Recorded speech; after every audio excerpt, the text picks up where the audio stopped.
Vamos lá. Boa tarde. Meu nome é Carla, eu sou professora da Escola Básica de Matemática. Trabalho atualmente com o 8º ano do Ensino Básico, Fundamental 2, e com as segundas e terceiras séries de ensino médio. Hoje aqui eu estou como orientanda do professor Humberto Bortolossi para defender a minha dissertação que fala sobre o uso de vídeos no ambiente escolar, explorando linguagem e lógica matemática. Quero, claro, agradecer a presença de vocês três, Patrícia, Leandro e Anne Michele, se não me engano, né? Que nessa época conturbada de final de ano é difícil. Eu falei, Humberto, será que a gente vai conseguir alguém para nessa data? É muito difícil. Ele, não vou tentar. E ainda bem que vocês aceitaram. Muito obrigada.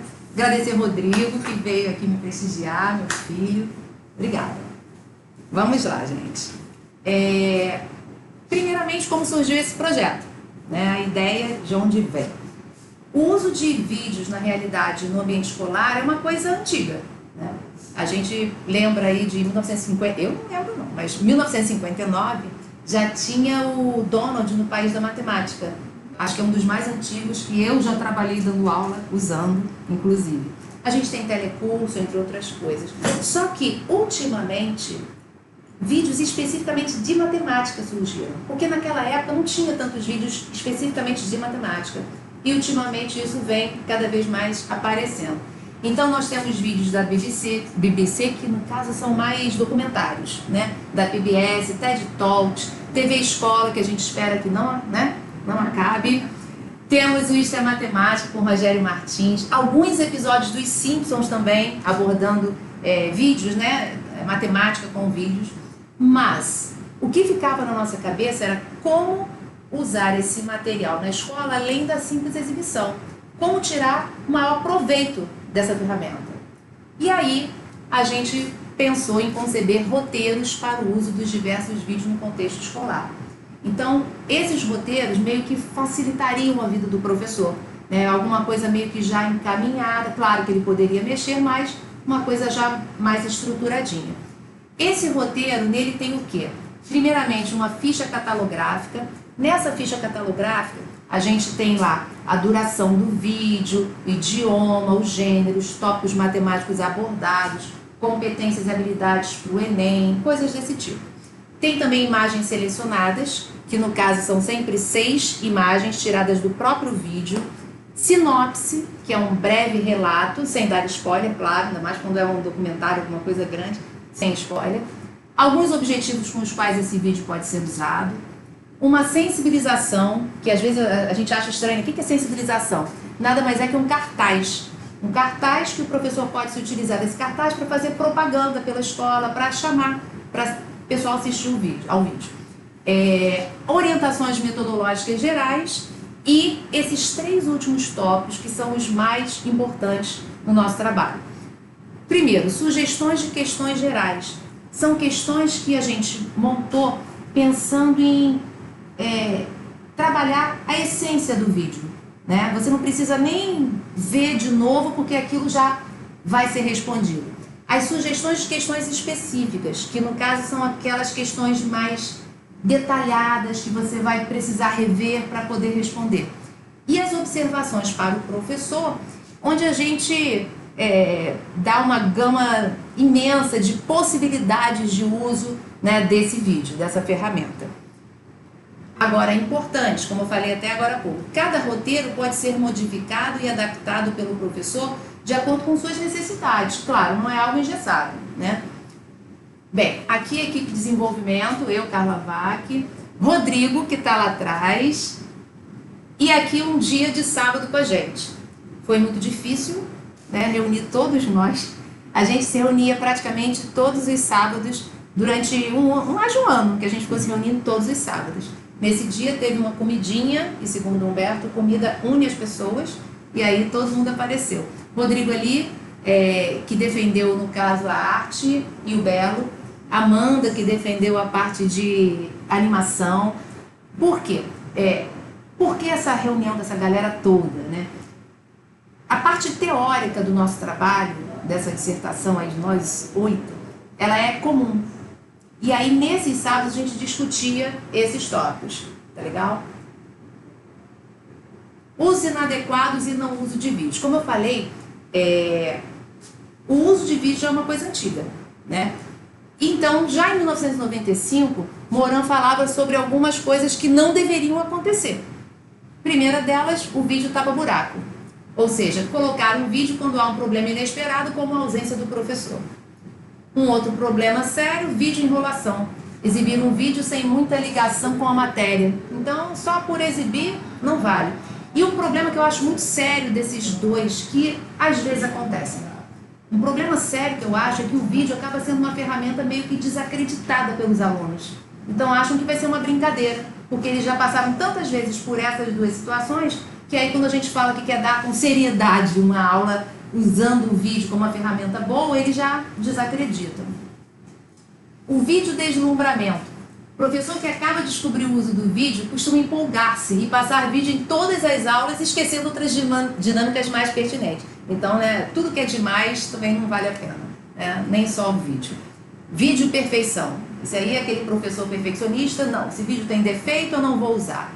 Né? Defeito acho que a gente tem em todos os lugares, em livros, em vídeos, nas nossas aulas, mas a gente tem que aproveitar aquele defeito e fazer daquele defeito uma atividade também, né, e trabalhar com isso. Só o vídeo aí em destaque. Não é didaticamente satisfatório exibir o vídeo sem discuti-lo, sem integrá-lo com o assunto de aula, sem voltar e mostrar alguns momentos mais importantes. Então, exibiu o vídeo e acabou, que proveito você tirou disso? Não, aí sim que começa, né, a nossa brincadeira de falar a respeito e daí outras situações serem tratadas. Bem, o roteiro, o vídeo, né, no caso que eu trabalhei, aliás, eu trabalhei 2 roteiros, Romanos e As Maravilhas da Lógica. No caso, a gente escolheu para apresentar aqui hoje o vídeo dos Romanos. Como ele é um vídeo bem curtinho, a gente decidiu passar aqui agora para vocês. Bota aqui. Caio, oi, levação. X. Não, é número. Ah, ok. 30 mais 10. Não, esse X aqui é X mesmo. Tem como? Ah, desculpa.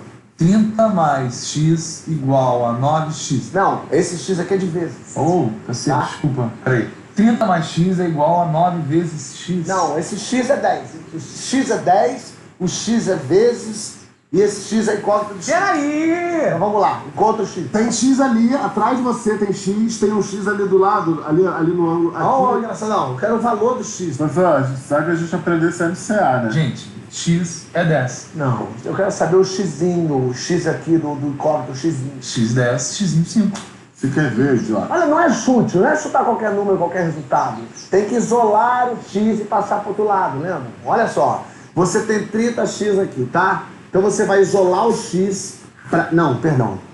Não, esse é o X do 10. Esse aqui, então esquece isso, tá? Perdão, esse X que eu falei que tá errado é o X de errado, não é o X do X.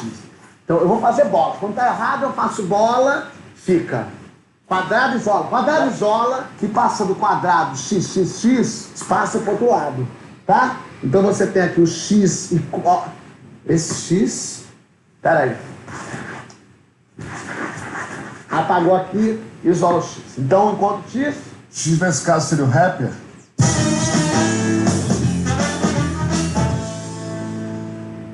Um, dois, três e...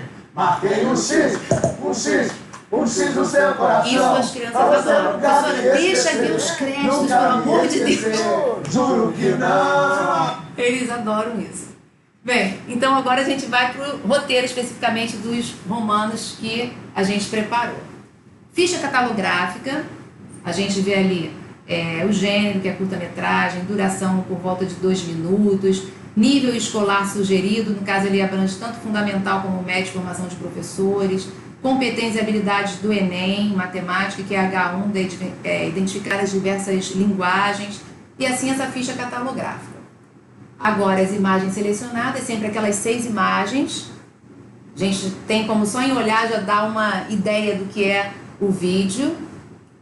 Sinopse, que a gente escreveu assim: neste curta-metragem divertido, Fábio Porchat interpreta um professor de matemática da Roma Antiga que tenta ensinar aos seus alunos como resolver uma equação matemática escrita com algarismos romanos. Então, sinopse. Alguns objetivos. Muitos alunos utilizam a linguagem simbólica da matemática sem perceber as questões envolvidas no uso dessa linguagem, como, por exemplo, o fato de um mesmo símbolo poder ter diferentes significados.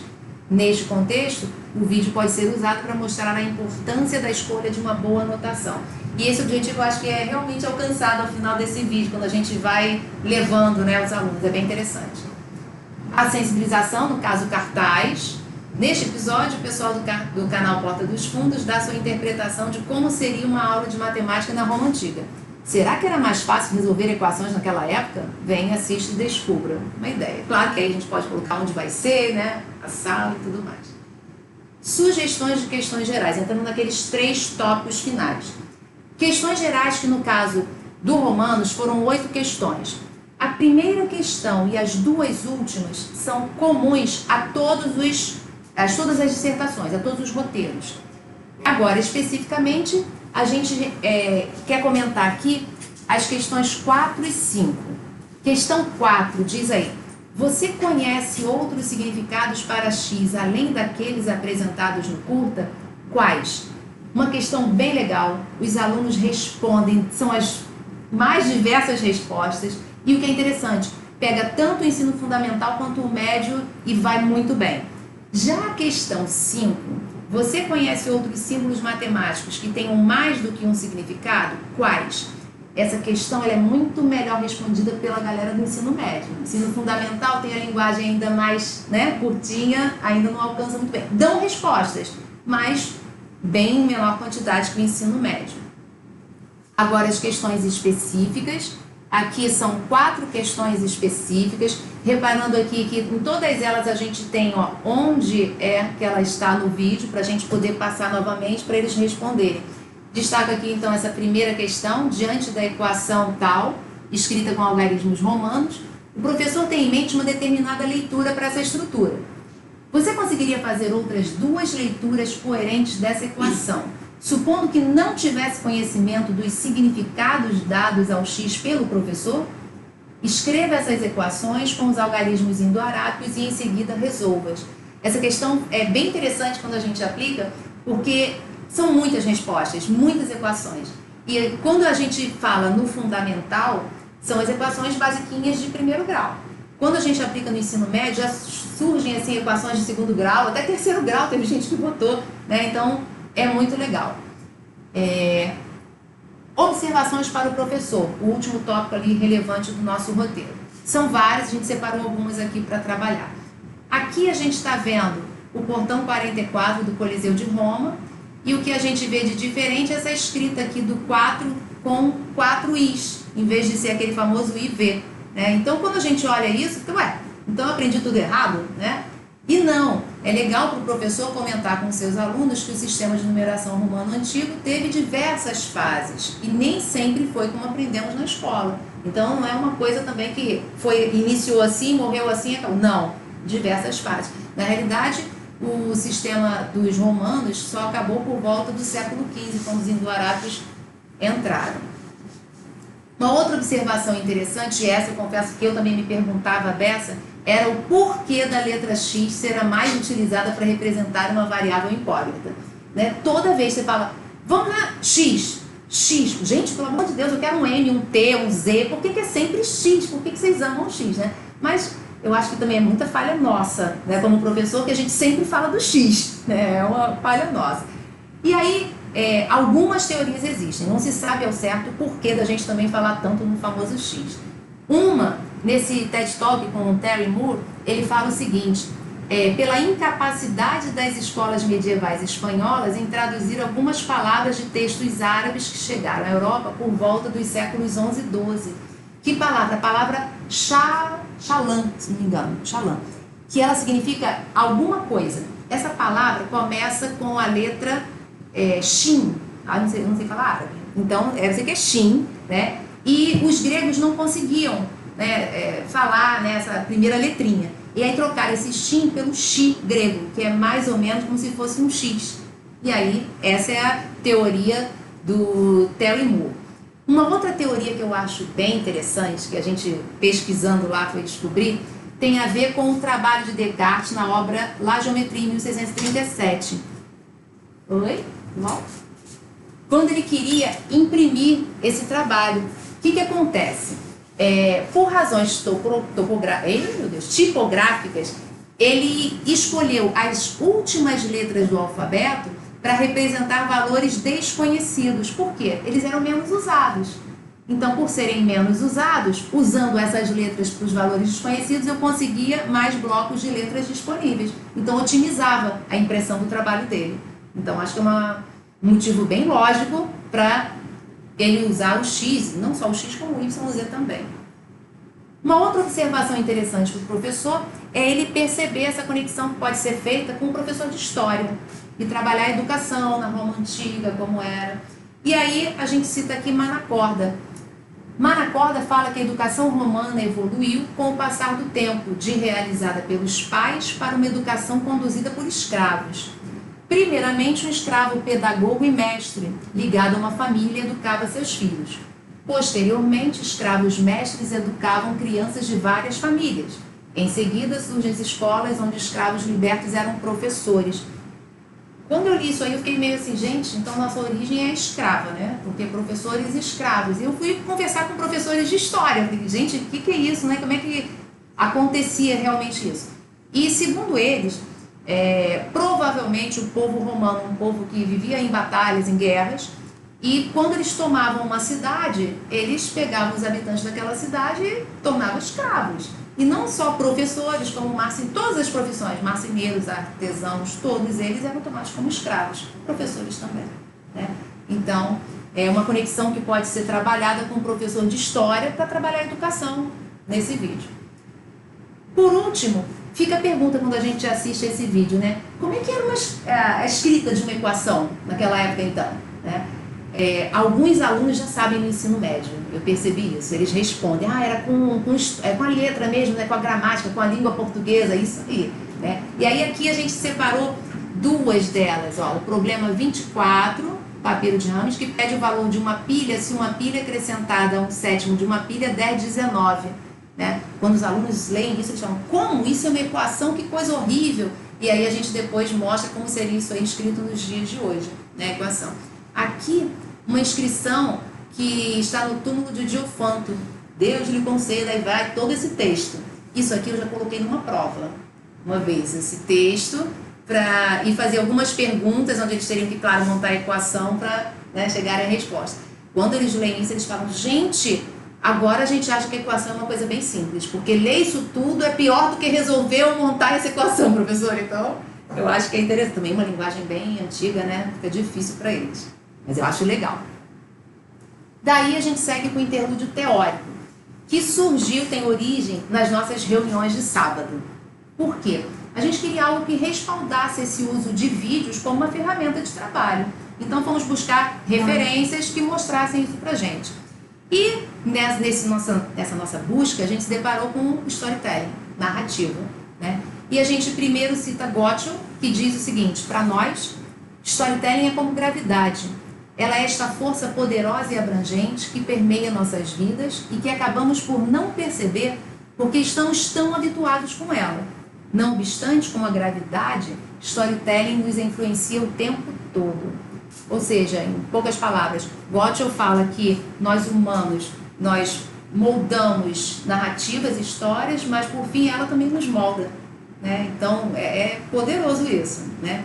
E estando em vários momentos, a gente nem sente várias formas de narrativa, né? E uma delas, que a gente cita aqui, os quadrinhos.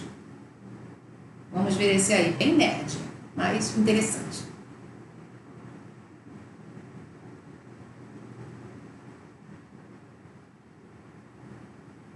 A gente pode usar esse quadrinho até para fazer uma aulinha de sequências, né, de PG, uma brincadeira, né? Acho que vale a pena. A gente tem, além dos quadrinhos, os contos, né? O famoso clássico aí, Malbataan, o homem que calculava. Uma outra forma de narrativa, piadas. Já que a gente falou em Roma Antiga, a gente escolheu esse quadrinho, que eu acho que é do mesmo autor, Gregório do Vivier, que escreveu o roteiro do Romanos.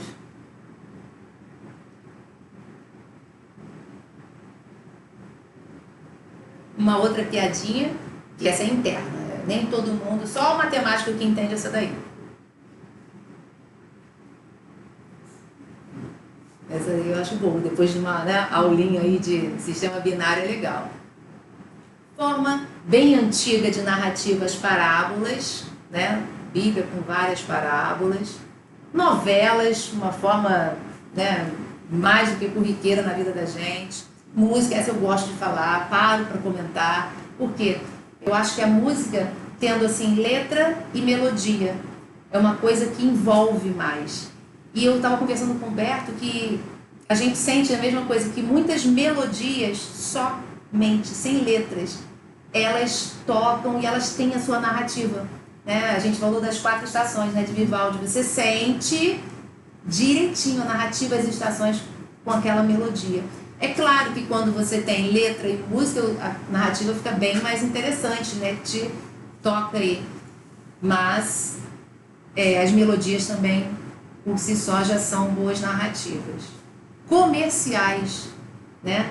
Que diria o pessoal do marketing. Qual o objetivo de um comercial? Vender um produto ou uma ideia, né? E hoje em dia, o pessoal do marketing fala que você tem que trabalhar com comerciais não apenas pela moda, mas que toque o emocional. Porque isso é que vai fazer com que o seu objeto lá, né, seja consumido, vendido, seja lá o que for.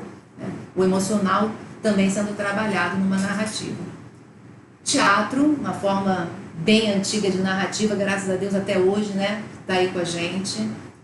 Videogame, esses videogames interativos. Eu não sou muito boa em falar nisso não, porque eu não jogo. Mas eu sei que esses videogames estão com tudo, né? Você vai traçando os seus caminhos lá durante o jogo, vai construindo a história, né? Jogando. A gente tem seriados, né? Quase, não sei se vocês, mas muita gente aqui já viciada em seriados, que são aquelas narrativas poderosas, envolventes, que vão prendendo a gente. Aqui a gente fala do Black Mirror, que na realidade gerou um filme, que é esse aqui, também do mesmo título, onde você, no caso a plateia, né? Plateia não, são os telespectadores. Eles escolhiam o fim, iam votando, e de acordo com a sua votação, o final do filme era escolhido. Por fim, são muitas formas de narrativa. Eu estava com o Humberto, tem o RPG, jogo de mesa também de narrativa, o balé também, uma forma de narrativa, muitas. Somos realmente bombardeados por narrativas a vida inteira, a todo instante. Uma outra referência que a gente cita é o Harari, um professor de história israelense, famosão, bem famoso ele, né, que escreveu esse best-seller, Uma Breve História da Humanidade, sabe? Uma Breve História da Humanidade. E nós separamos aqui 3 ideias do Harari que a gente acha bem pertinentes nesse trabalho. A primeira, ele diz que foi o surgimento da ficção que permitiu a cooperação humana em grande escala. Um grande número de estranhos só pode cooperar de maneira eficaz se acreditar nos mesmos mitos, ou seja, histórias que existem na imaginação coletiva das pessoas. Interessante que é algo que é aparentemente ficção, uma coisa que não existe, entre aspas, mas que se envolve uma coletividade, aquela coletividade vai ser impactada por aquilo e vai agir, parte de uma coisa real, né? Outra fala dele, que as religiões, as nações, o dinheiro, as leis, as culturas e as marcas são apenas alguns exemplos de realidades imaginadas que foram construídas e fortalecidas baseadas em mitos partilhados. E por fim, que essa realidade imaginada não é uma mentira. Pelo contrário, é algo em que muitos acreditam e por essa razão exerce influência sobre o mundo, molda comportamentos e preferências. Ou seja, a fala do Harari vai ao encontro de Gottschall, né? Onde a gente está sendo moldado por essas narrativas novamente. Uma outra referência, Paulsek. Paulsek é um matemático, também neurocientista, e ele quer ir para um campo mais prático, né? Ele quer provar que nós somos realmente, que o nosso corpo, que o nosso cérebro é impactado por uma narrativa. Daí ele faz uma experiência monitorando pessoas que são expostas a uma boa narrativa. Ele conta uma história do menininho com câncer com o pai, uma história breve, enquanto monitora essas pessoas. E o que ele percebe então? Que diante de uma boa história, o cérebro da gente, ele produz a ocitocina. E o que é essa ocitocina? Um hormônio. o hormônio que é presente no parto, no ato sexual e, mais aqui para o nosso caso, ele promove o apego e a empatia entre as pessoas. E aí, quando eu penso assim, promove o apego e a empatia, não é à toa que está ligado à hora do parto.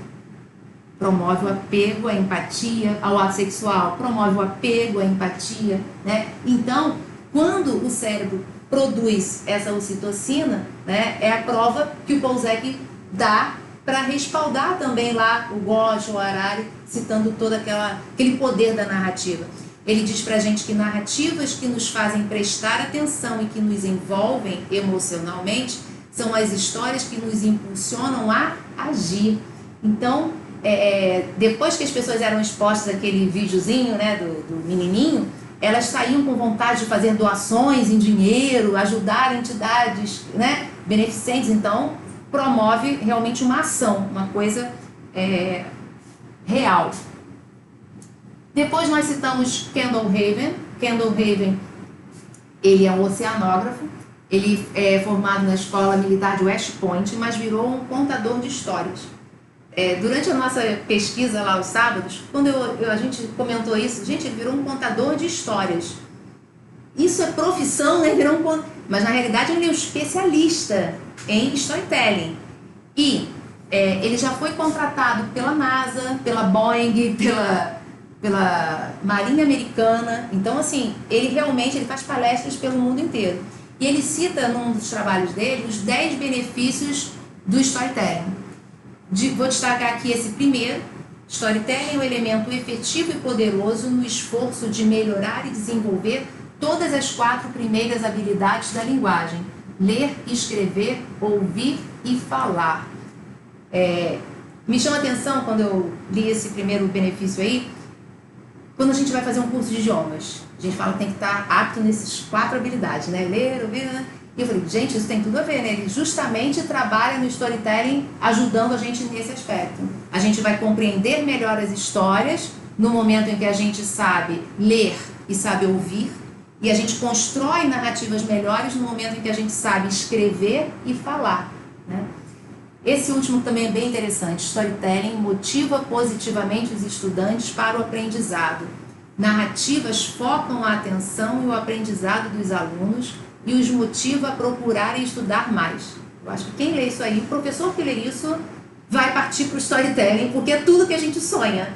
Que o aluno tenha mais foco, que o aluno... que a gente prenda a atenção do aluno. Isso é fundamental, senão a gente não consegue passar conteúdo algum, né?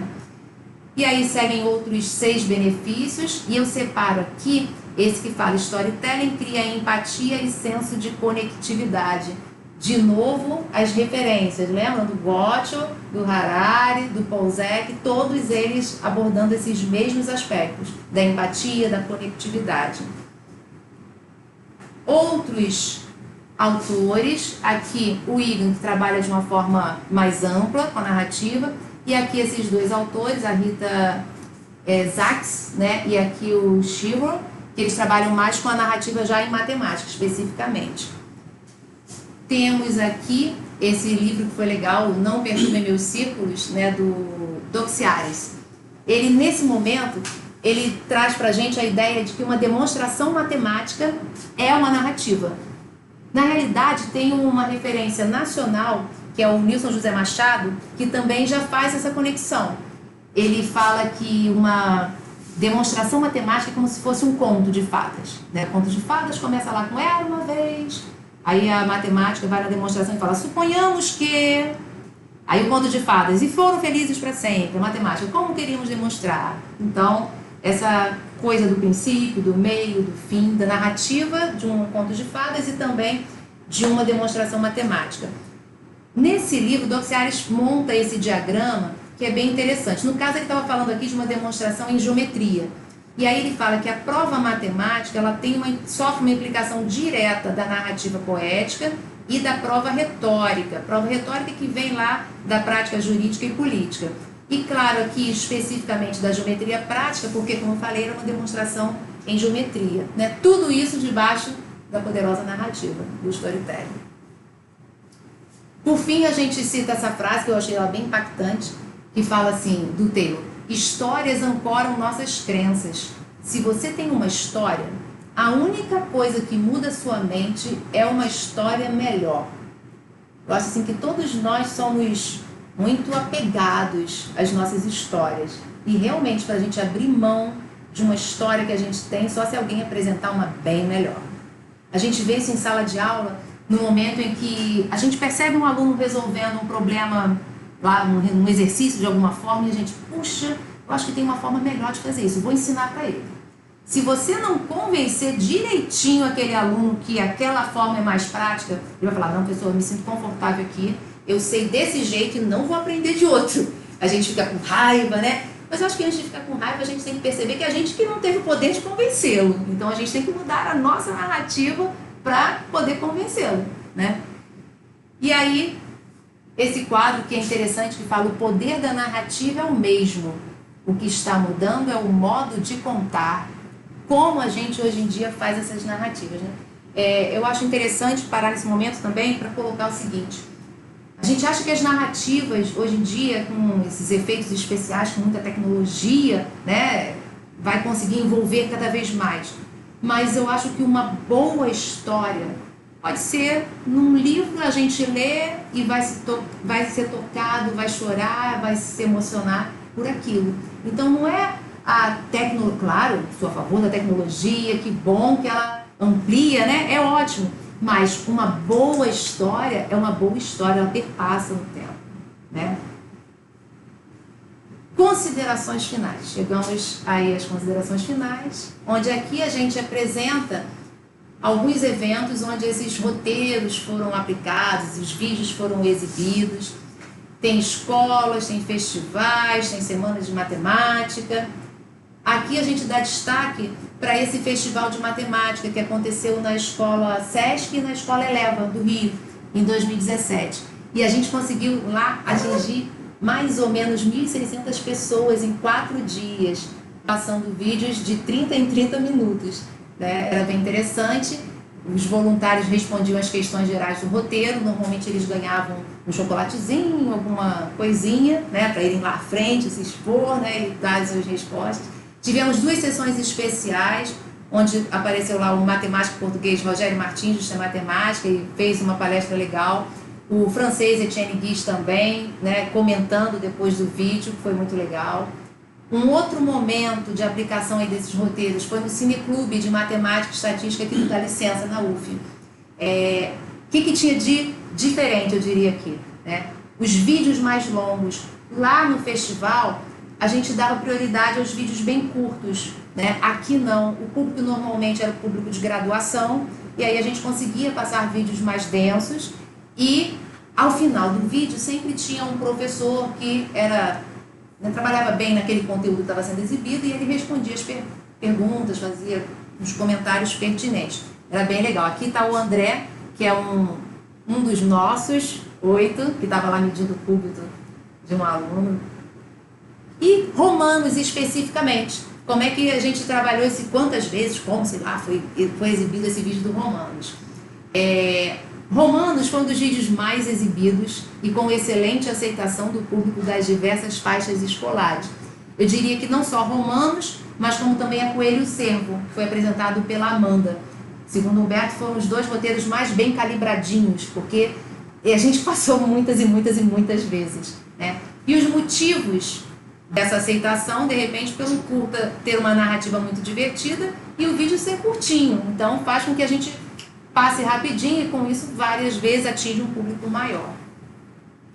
Aqui, alguns momentos do vídeo Romanos sendo apresentado.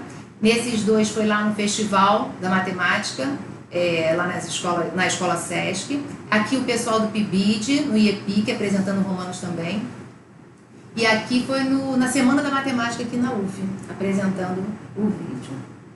Aqui sou eu apresentando o Romanos para uma turma de 3ª série de ensino médio, quando eu apliquei. Como é que eu fiz esse trabalho com a minha turma?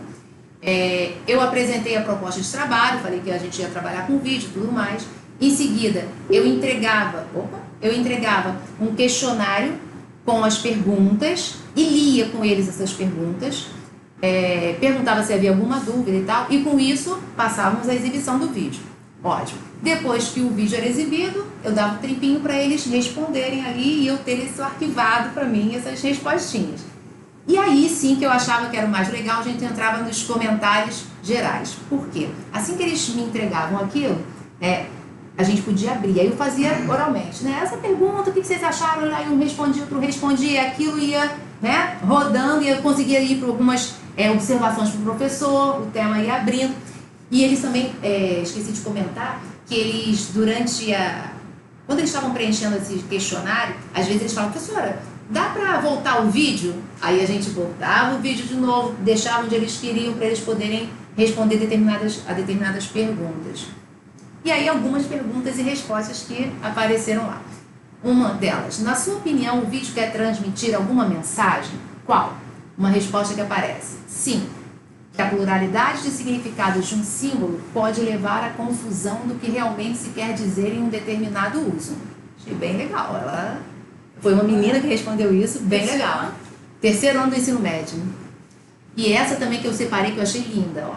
Sim, que os símbolos assumem os significados que nós atribuímos, significando apenas o que nós queremos. Todos são coisas da nossa cabeça que colocamos de forma visível ou sintetizada, representando o que pensamos. Essa daqui, eu acho que ela vai fazer matemática aqui na UF ano que vem. Ela é excelente, né? E ela realmente atingiu o propósito. Achei que foi muito legal. Essa outra pergunta também já é uma outra ideia que eu reparei. Você aprendeu algo de novo com o vídeo? O quê? O vídeo Romanos, ele é bem divertido, quando termina todo mundo está meio agitadinho, né, aquela brincadeira. E quando a gente pergunta se aprendeu algo de novo, a maioria fala, não aprendi nada, né, eu só fiquei rindo, né, aquilo eu já sabia. E aí surge um aluno que não era assim o melhor aluno da turma de matemática e dá essa resposta. A importância dos números indo-arábicos para a matemática moderna. Aí quando eu ouvi, a turma assim ficou num silêncio sepulcral. Daqui a pouco todo mundo olhou para ele e falou, gente, que isso, você... Gente, mudou assim o perfil da turma, né? E eu achei bem interessante como é que uma nova forma não, mas uma forma diferente da tradicional de trabalhar um conteúdo, de numeração, de tudo mais, como atingiu aquele garoto que não era assim tão visto como tão brilhante em matemática, mas ele foi impactado pelo vídeo direitinho, certinho. Uma outra pergunta que apareceu, você conhece outros significados para X além daqueles apresentados no curta? Quais? O bem simplesinho, letra do alfabeto, esse aí todo mundo fala. Localização em mapas, todo mundo fala, principalmente o fundamental. Proibido também aparece. Elemento radioativo, pessoal do ensino médio. Cromossomo sexual feminino, pessoal do ensino médio. E esse aqui, ó, que eu achei muito interessante, fechar abas em aparelhos eletrônicos. Me lembro até hoje da menina respondendo isso. Falei, gente, eu nunca me toquei que para fechar abas era o X. Mas ela falou e eu falei, é verdade. E aí Humberto foi pesquisar se na Apple também era assim, né? Porque no Android eu sabia que era, e a gente viu que era em todos os sistemas. O X fecha a aba, né? É janela também, né? As janelas, é isso aí que a gente está falando, as abas, as janelas. E eu agora vou aproveitar lembrando disso aqui tudo. Olha o que eles falaram como significados para o X. Porque depois isso aqui, eu volto nisso numa pergunta lá na frente. Outra, você acredita que na Roma Antiga uma aula de matemática era como apresentada no vídeo? Respostas. Não, pois eles deviam ter outras maneiras de representar o sinal de vezes e os números. Isso é o pessoal do fundamental falando. Bem assim, falando do vezes, né? Aquela coisa assim. Aí vem o pessoal do ensino médio. Não, pois as equações deveriam ter outras formas e simbologias. E por último, não. Naquele período a matemática era escrita com a gramática. Já é um alcance que eu acho mais legal do vídeo. Por último, uma pergunta específica, onde a gente cita lá o tempo do vídeo. Quase no final, o professor utiliza o X novamente, mas com um novo significado.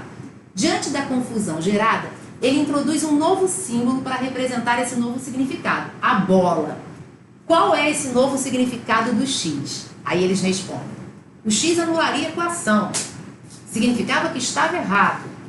Apagar o anterior. Repara, nenhum desses significados apareceu lá naqueles significados do fecha-abas, letra. No entanto, Muitos de nós, professores, quando a gente quer dar errado uma questão, a gente faz um X. Né? Então, assim, por mais que a gente esteja atento a algumas considerações, algumas utilizações do X, a gente nem percebe que está usando essa anotação, né? A linguagem aí aparecendo. No mais, no futuro, a gente espera criar um blog para divulgação dos roteiros, estabelecer um canal de comunicação com os professores de matemática e uma frase que eu digo que é muito verdadeira. Existem ainda muitos vídeos na lista para a confecção de roteiros. Por que isso é verdade? Humberto deu pra gente muitos vídeos, muitos roteiros.